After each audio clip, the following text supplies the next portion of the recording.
I think we need some cinnamon sugar at our coffee hour. So this morning we will be collecting the offering and lighting candles during a single piece of music instead of the usual two. If you would like to light a candle of joy or sorrow today, please come up after the offering basket has passed your row. That is for the health and safety of our ushers. But today I will be lighting a candle in memory of Du Bois Lister, a 55-year-old black man from Hillcrest, Corpus Christi, a man who was known for helping young people get jobs. Du Bois Lister was killed by a police officer in what began as a routine traffic stop.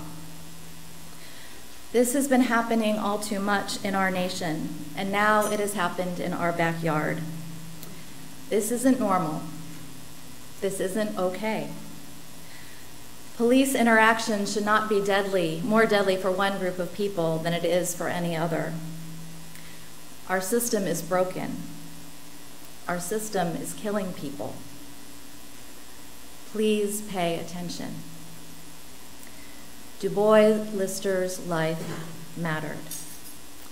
Would you join me in saying his name 3 times? Du Bois Lister. Du Bois Lister. Du Bois Lister. His life mattered. We now take an offering that allows us to exercise that all-important generosity of spirit, an offering that will support this self-supporting church and its ministries. The gifts of the congregation will be most gratefully received.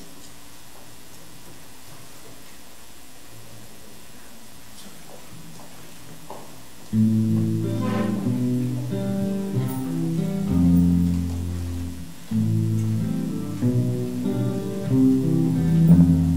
with the sad eyes, don't be discouraged.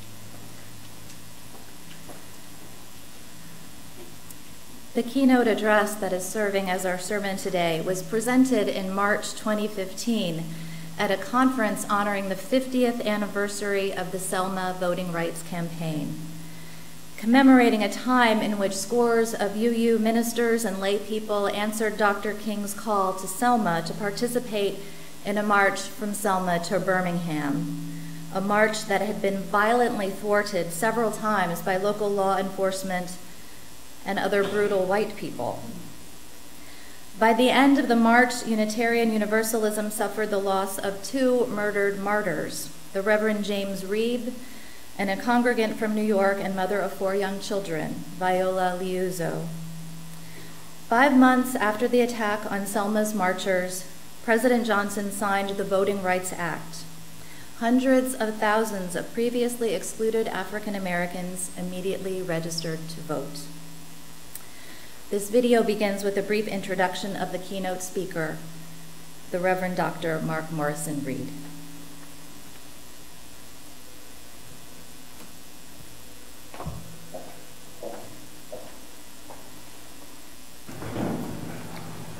One of the people who has been diligent in documenting what Unitarian Universalists have and have not done with regard to issues involving race is Mark Morrison Reed. Most of you who are here know that. You've picked up one or more of the books that Mark has produced for us that have educated us, deepened our understanding. What you may not know is that Mark is fun to work with. Mark, I discovered, has a gift of asking questions, penetrating questions that make one think hard, re-examine assumptions, and I have no idea what he's going to do to us this morning, but he's probably going to ask some questions that make us rethink more than one thing. So, with great pleasure, I present to you the Reverend Dr. Mark Morrison Reed, adjunct faculty at Meadville Lombard Theological School in Chicago. Mark. And you're right. Okay. Another pad is on the way as well. Okay.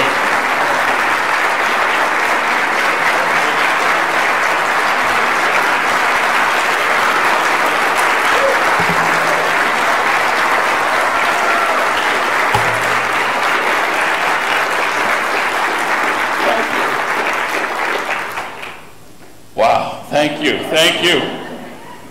So, you know, you're already getting acculturated. How many of you saw the movie Selma? I'm just, oh, well, boy, almost everybody. Okay, well, you know, one of the things you didn't, could you tell how about civil rights time in the movie? That it was never on time? I don't know, you could. That's one of the things you couldn't. In movies, you can't tell that because they got to keep it going. But that's not the way it was. Apparently, you know something else. Something about you didn't hear anything about the Second World War in the movie, did you? You didn't expect to, I bet. You know something else? The film is an approximation. You know that? You notice it's an approximation of the truth. It's hovering there between fiction and reality. It isn't really what happened, but it actually did catch the essence of what happened. And this is fine. It's okay. It's okay. After 50 years, we're mythologizing these events. We're mythologizing them. We might say we're spinning a civil rights saga. And I don't use the term myth pejoratively. Myths, what are they? They're narratives. They're the stories, right? That give our self-understanding coherence and give voice to our values. And this is inevitable, and it is good, so the film judiciously uses creative license to point to what is true. The trouble is the events, the context, the complexity, that's all that's stripped out. It's stripped out. For a historian, the movie is more like a snapshot. You know, it's more like a snapshot of what happened in Selma, because Selma doesn't make sense without World War II.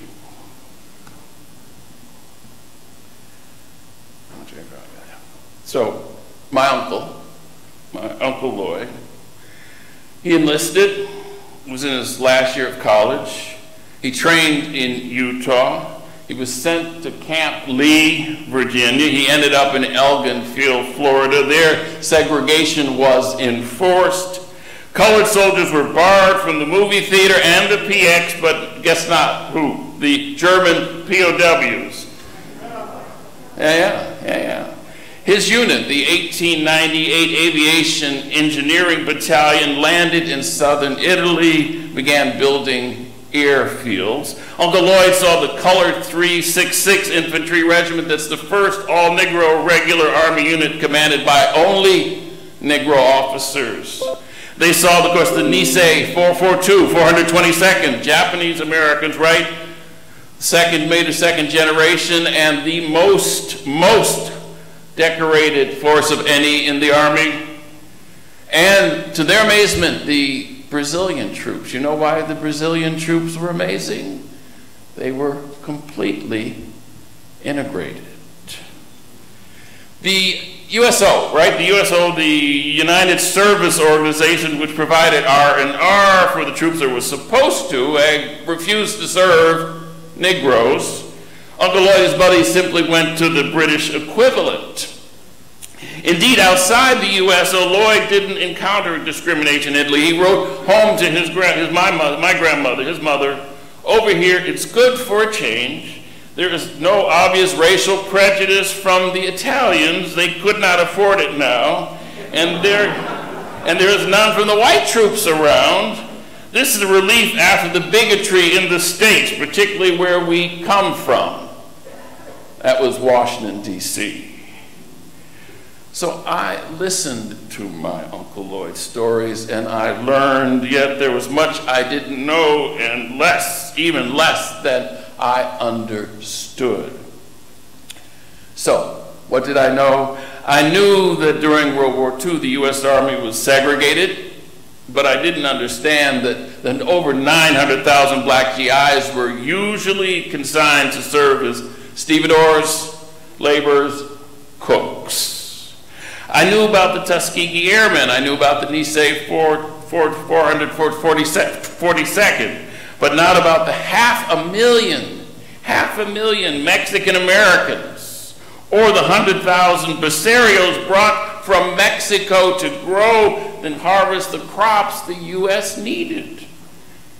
How selective our memory. How short-lived our gratitude. How perverse to demonize immigrants we still need, and so mean-spirited, to shut the door of a country full of the descendants of immigrants now that we're here. And you know what else I didn't know about? I didn't know about the 25,000 Native American soldiers. So I knew that the war led to African Americans getting jobs that they had never had before because the war effort needed them. I knew African American scientists had worked on the atomic bomb. I didn't know it was only 20. I didn't know about the Hanford workers who would help mine the uranium. I didn't know about the Committee on Fair Employment Practices, much less that President Roosevelt's hand had been forced in 1942 by who? A. Philip Randolph, when he threatened to lead the first march on Washington. He said 50,000 African Americans were going to go to Washington, and you know the Nazi propaganda machine would have loved that. So I knew about the GI Bill, but not about the inordinate number of African American soldiers who received dishonorable discharges. 22% of those who got it, when they only made up 6.5% of the forces. Triple. And then, of course, they weren't eligible for the GI Bill. I knew my Uncle Lloyd had used that to finish school, but I didn't realize that the government also guaranteed a housing loan. That was another of the benefits, and maybe that's because so few African Americans could access it because banks wouldn't make loans to people moving into African American communities. You see, covenants, by then illegal, and real estate practices kept African Americans out of white neighborhoods and out of suburbs. So even though I learned that I didn't really get it, I didn't understand the implications. First, it forced African Americans into purchasing homes on contract. Contracts were often predatory. Miss a payment and you could lose everything because you had no equity.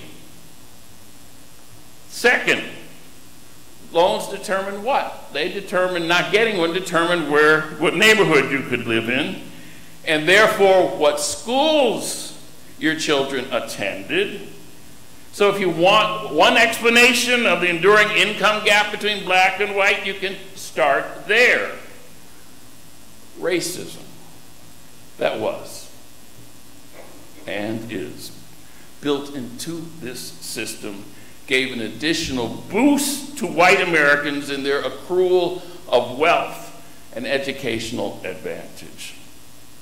And this was an advantage they took and take for granted. It fed the belief, fed the belief, a false one, that their prosperity was due solely to what? Their industriousness, with its implicit negative assumptions about African American work ethic. Euro-Americans don't want to note this. Why? Well, you know, in correcting the American narrative, it dispels this kind of bootstrap myth. It calls an inflated self-understanding into question, and along with undermining the self-interest, it raises difficult moral questions. Where is the remorse? How does one atone? Should there be reparations? What might they look like? Knowing it stirs up guilt and confusion. It's so uncomfortable. Better not to know. World War II is rich with irony. What do you have? African Americans in uniform on the factory floors defending America's democratized racism from racist fascism. Right? And black soldiers returned home to face what they had been fighting where? Abroad. Serving in the 82nd Railhead Company. Charles Patterson, Unitarian, came ashore at Anzio. As they fought their way up the spine of Italy, his company was literally wiped out. Wiped out. He was sent home with a Silver Star, Bronze Star, Purple Heart. After recovering, he was assigned to escort German POWs to prison camps in Alabama. In Birmingham, the Germans ate where? In the white section of the bus station. But when not the black soldiers guarding them, and when Sergeant Patterson leaned over to drink from a white fountain, only fountain, a white man slammed his head into the spout. And as he stood there dazed and bleeding, Patterson was surrounded by white folks, cursed and threatened him. And he said later he was lucky he wasn't lynched. And others didn't escape that fate. So why am I telling you these war stories? You know, it's not just because of the injustice that they describe. No, it's about the lessons they offer. One lesson is about unintended consequences. I mean, World War II is what made Selma possible. The war gave African Americans opportunities that they would not have otherwise had. The slogan, you know, the slogan was double V, right? Double V, victory, victory at home and abroad. They returned to discrimination, but they returned with changed expectations, with a new sense of confidence, forged at a terrible price. The experience changed the self-perception and worldview, and this gave momentum to an emerging civil rights movement. And they weren't alone. They weren't alone in being transformed by the war. The experience of World War II also changed the worldview of many Euro-Americans. When the scales fell from their eyes, they were shocked at what they saw, the oppression and brutality on their own doorstep. So this bore directly on what happened in Selma. The afternoon of March 7, 1965, the protest march from Selma to Montgomery began and was savagely ended. That evening, ABC interrupted the broadcast of Judgment at Nuremberg, with Spencer Tracy, its drama about the war crime trials in the post-Nazi era, and they cut from that to footage of the barbarous attack on the black citizens of Selma. The connection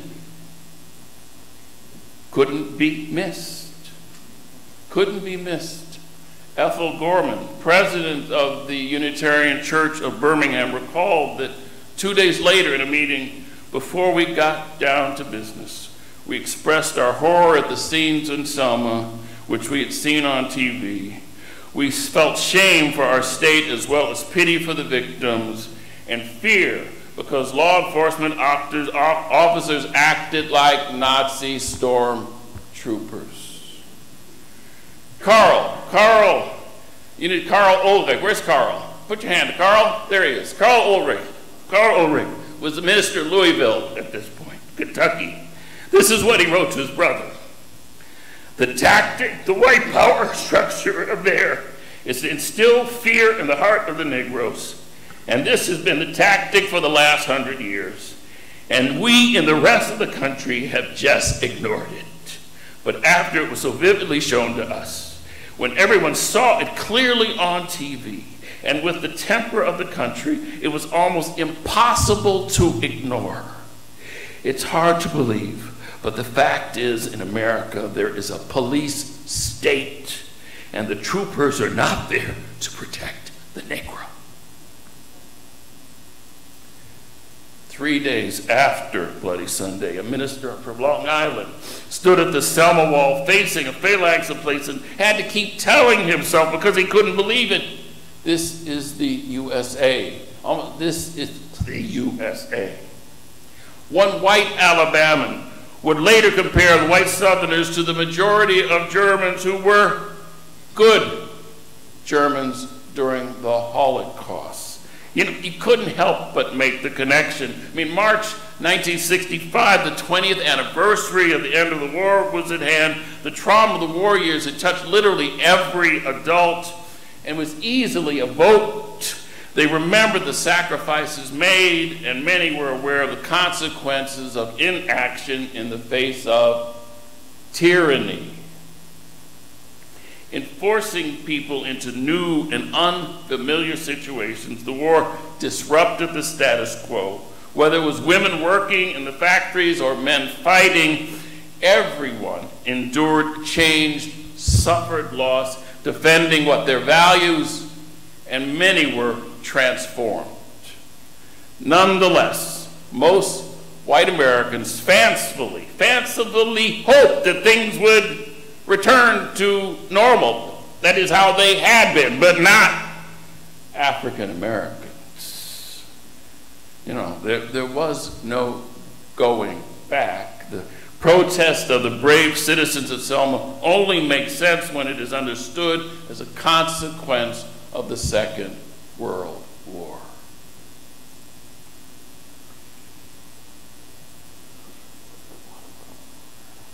Can I have some water? Oh.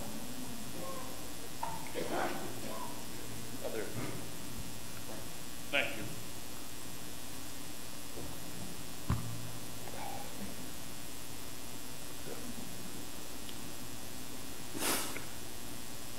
Today. You know, we assume what? I'll tell you what we assume. We assume, I know exactly what you guys assume. We assume the outpouring of support and the rush to Selma was because of what? The righteousness of the cause and the magnitude of the injustice. You couldn't miss it. You heard that. Couldn't miss it. But neither those, nor the changes stemming from the war really explain the response. They don't. It was, of course, because of the cause. But it was relationships that compelled them to go. The connection of one person to another. 4:57 a.m. Monday morning, Martin Luther King Jr. dispatched a telegram calling on all faith traditions to send clergy to join the citizens of Selma in another march. Among those who were sent, to whom it was sent, was the UUA president, Dana McLean Greeley.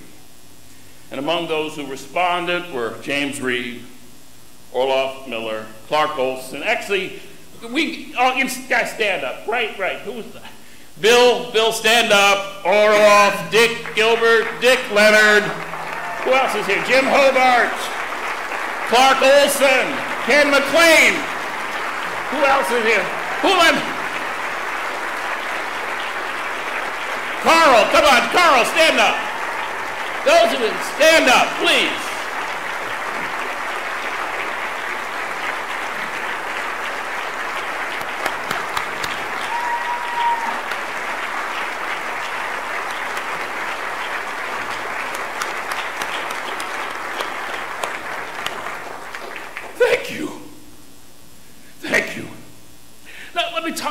talk with Jim Reed was leading a housing program for the American Friends Service Committee in Boston, living in the black neighborhood of Dorchester. His children enrolled in predominantly black schools. He was totally immersed in the black empowerment, in empowering the black community. That Sunday evening, Jim and Marie Reed were having dinner with the Webbs. Ted Webb was the UUA Mass Bay District Director. Together they watched the newsreels of the attack on television. Orloff Miller, the UUA Director of UU College Centers, and his wife Mary Ann were having dinner with an interracial couple. They watched the slaughter on TV. The next morning when the call came to Miller, Orloff, who was on the 6th floor at our UUA headquarters at 25 Beacon Street, rushed down to meet with Homer Jack, the director of the Department of Social Responsibility.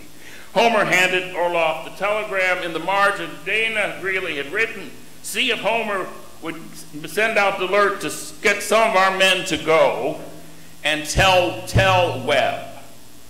Soon they were all working the phones. UUs were preparing to go. Homer Jack first met Martin Luther King in 1954 when Jack and two other colleagues had been among the first white clergy to go south in their support of the Montgomery bus boycott. That summer, Jack had preached for King at Dexter Avenue Baptist Church. He preached about Mahatma Gandhi. In 1957, they had traveled to Ghana together for the independence celebration. In 1958, Homer visited Dr. King in the hospital in New York City after he was stabbed. MLK also knew Gene Reeves. He called Gene, said, Gene, I need you here. He said, Martin, I'll be there as soon as I can. There's another one called Webb. It was Webb, who in this case meant Ted Webb, who called Jim Reed. It was probably Dana McLean Greeley who called his own nephew, Brad Greeley. Brad then phoned his colleague in Concord, Arthur Jellis, and asked, shall we go? And they went. Orloff was director of the Office of College Centers. He started calling the college centers across the country. He also called his classmate Jack Taylor, who was serving in Champaign-Urbana. Jack didn't want to go, but Orloff called and Jack went. Jack Taylor, Orloff, Reeves, MLK, all had attended Boston School of Theology. There's a pattern here, gang. There's a pattern here. You're bright. You see what happened here, right? By Monday evening, Jack was already in Selma. Brad Greeley, Reed, Orloff, 10 other colleagues, and UUA staff were off flying to Atlanta. What took them to Selma? You know where we're going with this. What took them to Selma? Relationships, thank you. It was relationships. For others, it was not a matter of being called, but being sent. Dave Johnson in Bloomington, in Indiana, arrived at church for a meeting, was told by his board, you are going to represent us. And here is the money for the ticket. And by midnight, he and a church member were on a plane. So too often, we credit the righteousness of the cause and overemphasize the ideological commitment to progressive values and laud the moral courage, but these do not explain what happened. It was about being in what? Relationship. So what do you do when your friend calls and says, I'm going, join me? What do you do when that call comes? You go. And it was no different for Clark Olson. It was no different for Clark Olson, who, Clark was walking beside Orloff. It was James Reeb, Orloff Miller, Clark Olson. They were walking together when the three of them were attacked in Selma. Olson heard about King's call on the radio, called to Selma. And by the time he wanted to go, but he didn't know how he was going to go because he didn't have the money. And the time he got home, a call had come. And church members had already called and said, we'll pay for the ticket. Not even a request. He got home and the money was there. Prior to the conclusion of the march to Montgomery, members of the congregation in Park Forest challenged their minister, David Boombaugh, to go. They went, the group of them was there. They listened to his reasons, his excuses for not going. And then they informed him that they had an airline ticket for him, and they asked, would he use it? And he knew that this decision would shape his life. And he said, yes. And along with 4 or 5 members of his congregation, he flew to Alabama. So what do you do when someone says go, or go for us, or go with us? You go, because it's about being in relationship. Now, yeah, Gordon knows me pretty well. With whom might you, whom are you in relationship? That's what my question is. That's the big question. With whom are you in relationship? Who is it that might call and say, shall we go? And what are you going to say? Yes. Who is that?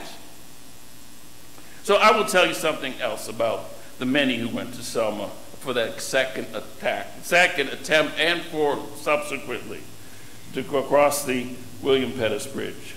They went not only because of the relationships to one another, but because of their relationships to African Americans. James Reeb was completely committed to working in the black community. He had been at All Souls when he was the associate minister there, and he wasn't enough for him. He had to be fully immersed in it, and that's how he ended up in Dorchester. Orloff Miller's roommate at Boston University was an African American, and when Orloff went to his wedding, he found himself the only Euro-American there. Clark Olson and Bill Jones built a close relationship working together as student ministers. Gene Reeves knew Martin Luther King from BU and later worked with Coretta King in Atlanta. Jack Taylor's mentor was Howard Thurman. In 1942, Homer Jack had been among the founders of Congress of Racial Equality. Fred Lipp, who went even though a board member told him that he might cost him his job. Fred had attended Tuskegee Institute during his junior year of college. And Viola Liuzzo, not only had she joined the NAACP, her best friend was Sarah Evans, an African American woman. Charles Blackburn, who was the minister in Huntsville, and he'd marched the day before Bloody Sunday, had been the only Euro-American student at Howard School of Divinity in 1958-59. Theirs were not casual relationships to African Americans. And so this brings me back to the question, with whom are you in relationship? To whom have you reached out? With whom do you socialize? Is their class, is their culture, their race different than your own? To whom have you built bridges? To whom have you built bridges? building bridges between our divisions. I reach out to you, won't you reach out to me with all of our voices and all of our visions. Friends, we could make such sweet harmony again. Building bridges between our divisions. I reach out to you, won't you reach out to me with all of our voices and all of our visions. Friends, we could make such sweet harmony. So, to whom have you been building bridges? To whom do you want to build bridges? What relationships would make a difference in your life, might even transform your life? Flying into Alabama from California, Clark Olson arrived late, but caught up with his colleagues, and after dinner was walking beside Orloff and James Reed when they were attacked. Asked Clark why he went, and he puts it succinctly, I decided to go. I decided to go. The why. You know, the whys that get offered later as explanations, you know, it's actually a guess. You know that? It's actually a guess. It's an approximation. It's a hunch. It's a rationalization. It's always secondary to the decision itself. It's about deciding to go. It's about showing up. It's not about, this is tough for us, gang. It's not about being deliberative. It's not about being careful.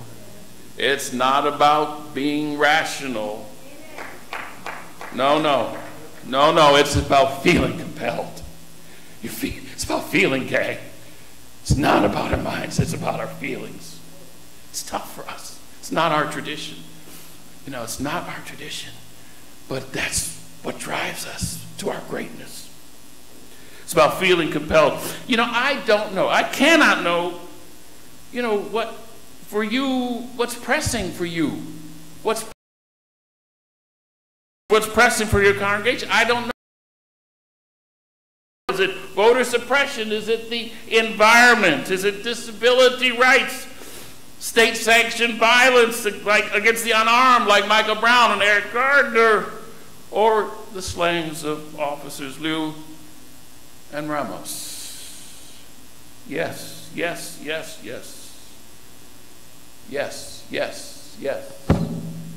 Black lives matter. And as we learned, Muslim lives matter. And Hispanic lives matter. And those of police officers matter. What I know is that when there's a bridge, when there's a connection, a relationship, its existence is what compels you to act.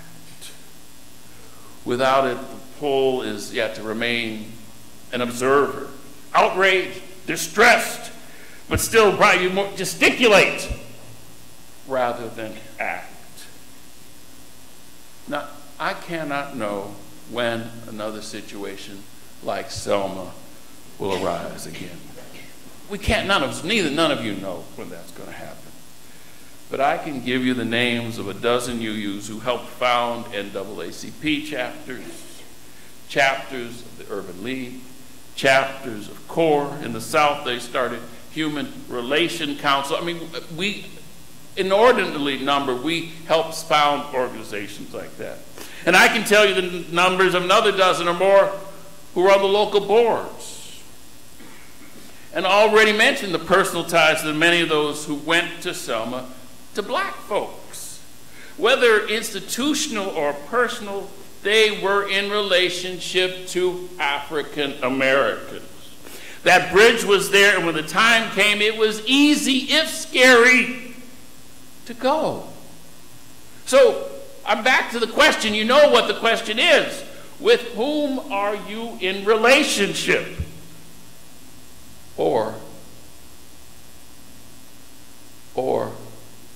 what's getting in the way of your making that relationship?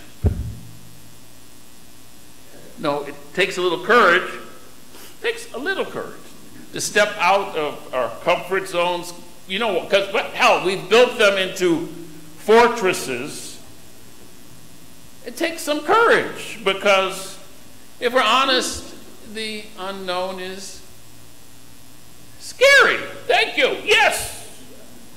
I mean, venturing into unfamiliar settings, we feel off balance, and we don't like that, gang. You know, we structure our lives to keep that from happening. Situations not in our control, we don't like that either. You know, aging's tough for us because we don't like being out of control. I mean, these are, everybody has troubles. You particularly have troubles with these issues. You know, and then we go in places where we're not certain what the rules are. You know, and we get a little anxious. Little anxious, except we avoid them so often, we don't feel anxious very often. And what, doubts? You know, doubts, niggly doubts eat at you. And you know, that's good. And it's important that we feel those things. Being careful and being cautious and hiding our vulnerabilities is not a recipe for change and transformation.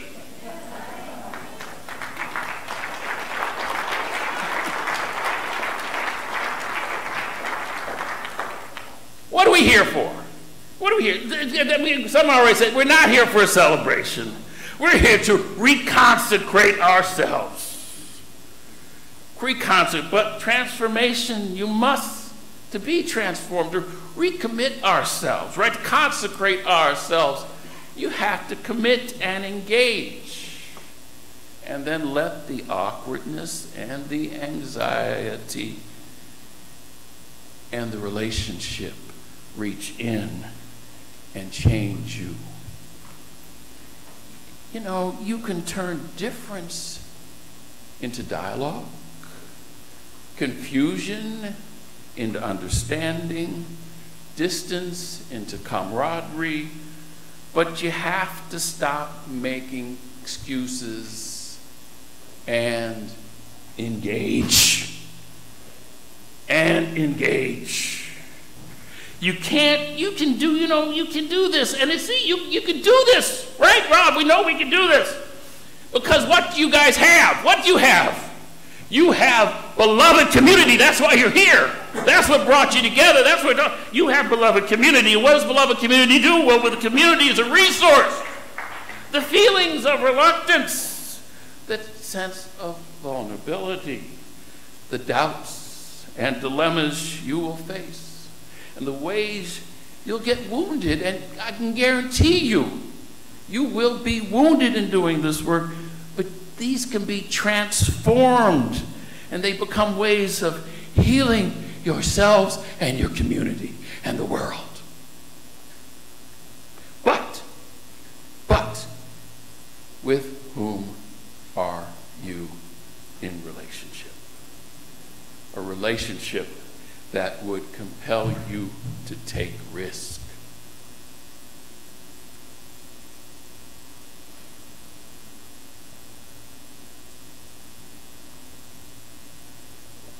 The first Sunday in December, I was at Noof. That's the Netherlands Unitarian Universalist Fellowship in Amsterdam.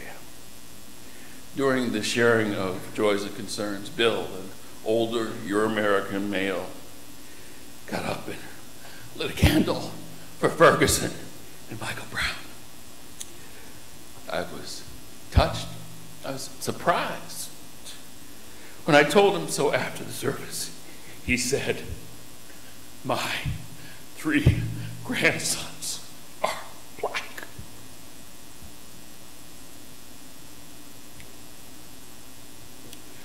when someone is that close. The risk doesn't matter.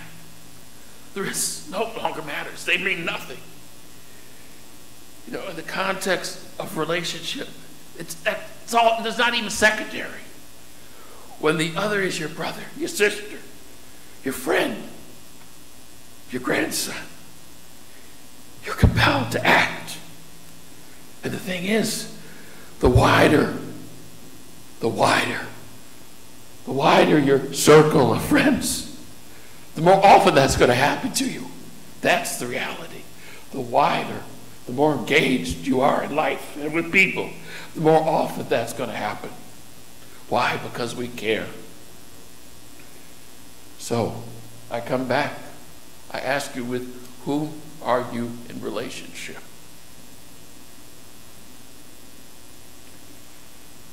And what of your relationship to yourself? Place yourselves in situations where friendships can evolve. You know, that's all I'm really asking for, not to save the world, just to place yourself in these situations. You don't place yourself because they scare you a little. Do that, and when then you act on behalf of justice, you'll not be acting for others, but with them, and for yourself. The outpouring of support in the rush to Selma was, of course, about the righteousness of the cause and the magnitude of the injustice.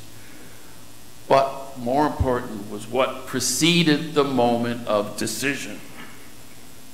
For those who lived there in Selma, those relationships gave them courage. For those who came there, the relationships compelled them to go. It's all about connection of one person to another. Placing the cause first can lead you astray. You know it will. And ideological commitments will certainly lead you astray, because it places right belief before right relationship.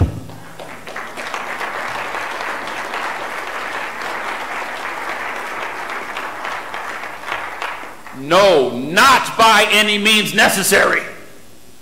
The ends always are manifestation of the means. Being in relationship, that is working together to address a problem, that's different. It's creating a space, a creative, shared, non-ideological kind of synergy. There's no us, them, it's we, and from which that can see alternatives can spring forth, and you find solidarity in working together toward common cause. You don't know the answer, but the answer comes out of your relationship, which is, I think, what happened for a time in Selma in 1965. Such a commitment is fueled by a yearning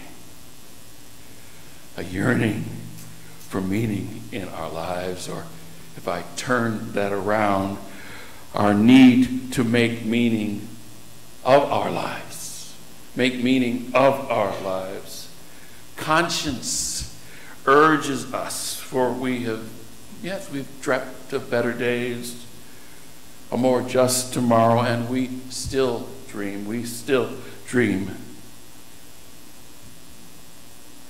Whenever my life ends, I want the comfort of knowing I poured it out.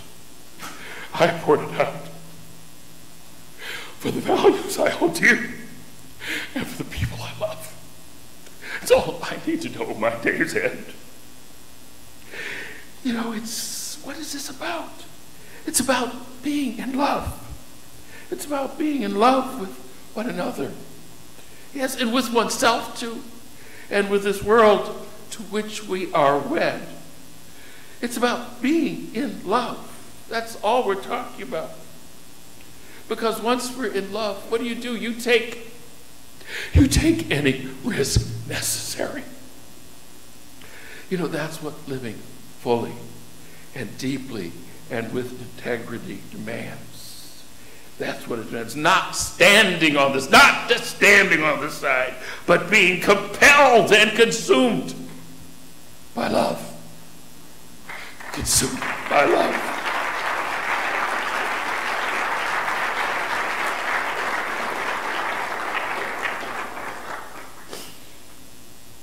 Being in relationship, in beloved community is essential.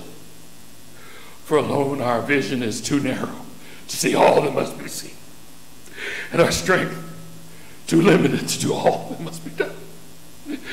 But together our vision widens and our strength is renewed. And the people said, and the people said, and the people said, Amen.